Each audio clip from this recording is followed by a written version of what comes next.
Welcome to వారిహి foods అండి. ఎవరైనా మంచి టేస్టీగా ఈ రెయినీ వెదర్లో మంచి స్పైసీ ఫుడ్, అలాగే రొటీన్ ఫుడ్ కాకుండా తినాలి అండ్ దట్టు కొంచెం హెల్తీ వేలో ఉండాలి అని అనుకుంటే కనుక, అండ్ మన నాన్ వెజ్ లవర్స్ అయితే చెప్పనే అక్కర్లేదండి. సో మనం వన్ డే పప్పు, ఆకుకూరలు, వెజిటేబుల్స్ తింటేనే 10 రోజులు నాన్ వెజ్ మానేసినంత ఫీలింగ్ వస్తుంది. సో అలాంటి వాళ్ళు తప్పకుండా మన దగ్గర ఒక పావు కిలో అయినా చికెన్ పికిల్ ఆర్డర్ చేసి ట్రై చేయండి. తప్పకుండా చెప్తున్నాను కదా, మీరే కిలోలు లాయించేస్తారు. అంత టేస్టీగా ఉంటుంది. మన దగ్గర టేస్టీయే కాదండి, సో హైజీన్ కూడా మనం చాలా మెయింటైన్ చేస్తాం. బికాస్ మమ్మల్ని ట్రస్ట్ చేసి మీరు నమ్మి తెప్పించుకుంటున్నారు కాబట్టి అంతే ట్రస్ట్ అనేది మేము నిలబెట్టుకుంటాం. తప్పకుండా ఆర్డర్ చేయడం మాత్రం అస్సలు మర్చిపోవద్దు.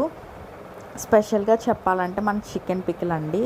సో టేస్ట్ ఎలా ఉంటుందో అరోమా కూడా అలాగే ఉంటుంది. కరివేపాకు అయితే మన మస్ట్ అండ్ షుడ్ అనమాట.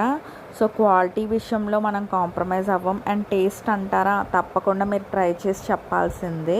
చూస్తున్నారు కదా, అందరూ గ్రేవీ ఎక్కువ అని అంటారు, బట్ ఇప్పుడు మీరే కామెంట్ చేయండి వీడియో చూస్తున్న ప్రతి ఒక్కరూ. సో గ్రేవీ ఎక్కువ ఉందా లేకపోతే పీసెస్ ఎక్కువ ఉందా అనేసి. ఇందులో ఇంకా స్పైసెస్ యాడ్ చేయాలండి, లెమన్ అండ్ స్పైసెస్. మనం అయితే ప్రిజర్వేటివ్స్ అయితే ఏది వాడం, ఓన్లీ లెమన్తోనే మన ప్రిజర్వేటివ్. మినిమం మన పికిల్ అయితే 2 to 3 months అయితే ఉంటుందండి. సో ఎవరికైనా పికిల్ లవర్స్ ఉంటే తప్పకుండా ఈ వీడియోని షేర్ చేయడం అస్సలు మర్చిపోదు.